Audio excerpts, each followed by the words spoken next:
Alright, we're getting closer and closer to the end of this chapter, and we're going to bring in a brief overview of capital gains and losses. Actual different taxable item here. Okay, so starting off first, when a taxpayer sells an asset for a gain or a loss, that type of asset determines tax consequences. Oh no!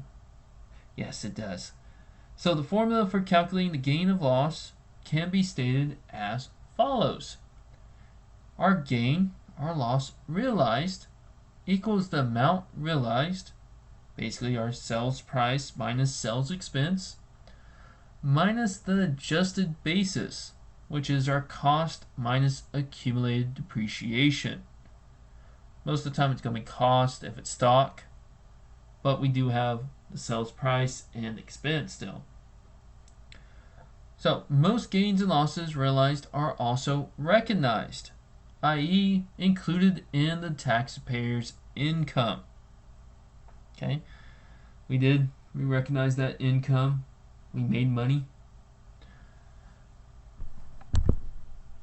So when we look at capital gains and losses, again we're going to have a good old chapter on this.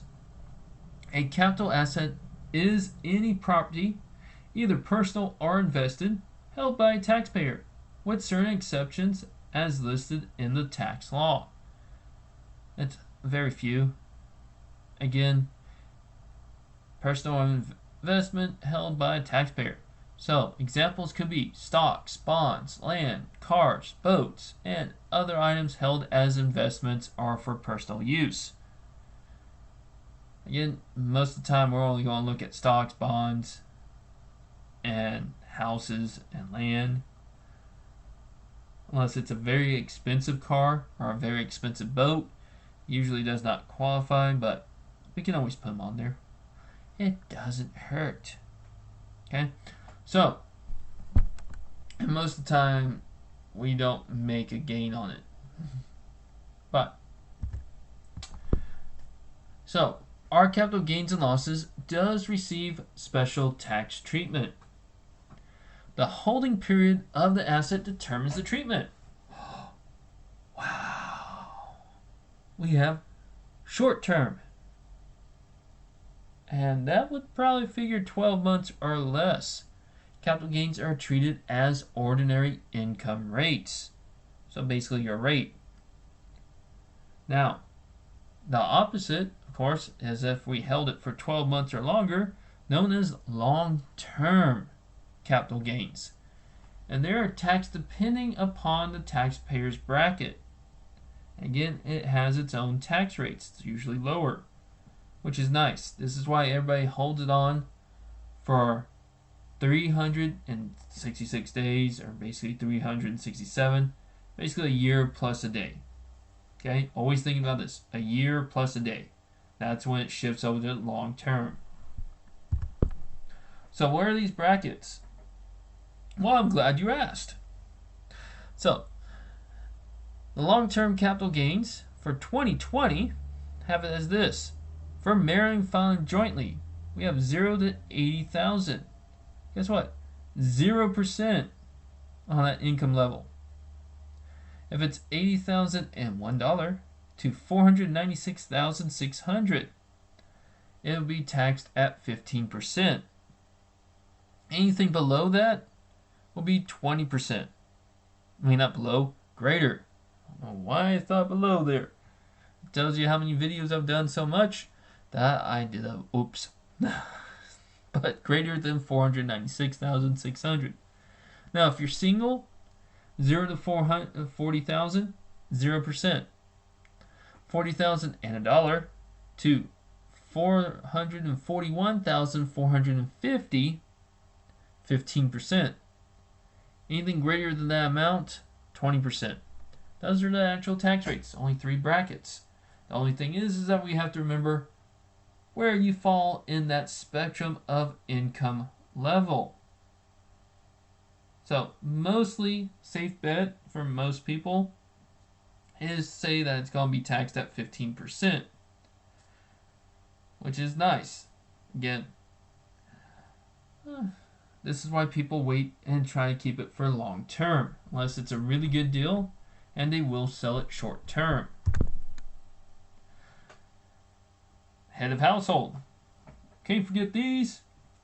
Head of household, we got 0 to 53,600. That's 0%.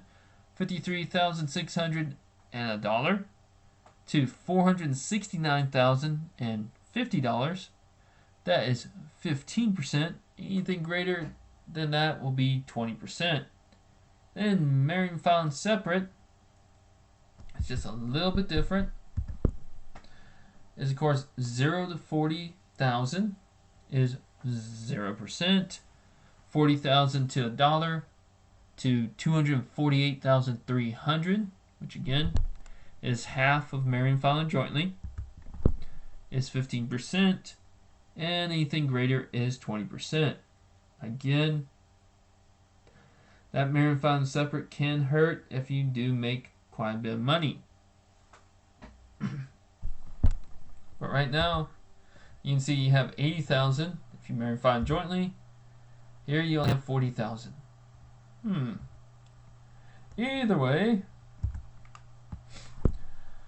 long-term capital losses are only allowed 3,000 per year against ordinary income. Yes, you only get to take 3,000 if you just have total losses. But the good thing is that you may carry forward any unused balance, and basically that can go on until it's all used up. Capital gains and losses are covered in detail in Chapter 4. We're not going to go too heavily depth. Again, this is a brief overview, but like I said, we had a whole chapter that's dedicated just to these. And it's a fun chapter. Lots and lots of math end up going on in there. So, self-study problem, you know what to do. You may want to pause it after I read, but that is up to you. So we have Aaron. They're going to purchase stock in JKL Corporation several years ago for $8,750. In the current year, she sold the same stock for $12,800. She paid a $200 sales commission to her stockbroker. This is the amount that we have to recognize. 1. What is Aaron's amount realized?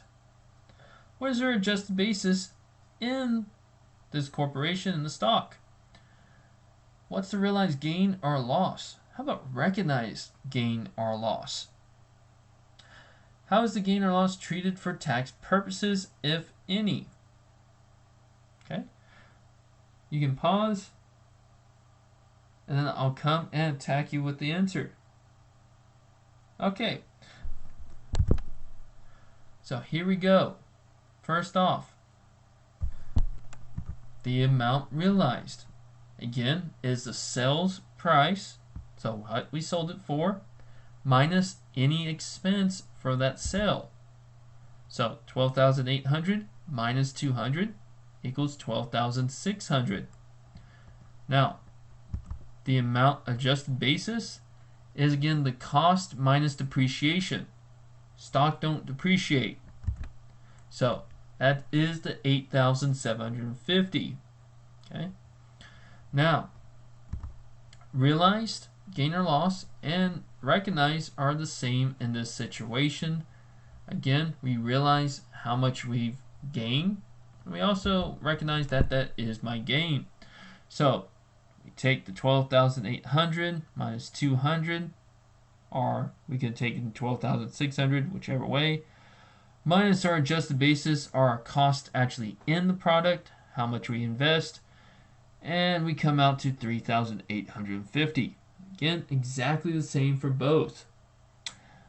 Now, because the stock has been held for more than a year, it's been a few years, the tax treatment on this one is considered to be long-term capital gain. So it's either going to be taxed at 0, 15, or 20%, depending on the taxpayer's income. And then it's going to have a second one. A net investment income tax of 3.8% may also apply to certain high-income taxpayers. there's a little catch there. Yeah, if you're a high income, you're going to have a couple more extra taxes involved. Okay, so that actually concludes this brief overview of capital gains and losses. So again, if you have any questions, please let me know. And if not, it's all good. So I will see you for the next one. We're almost done with this chapter.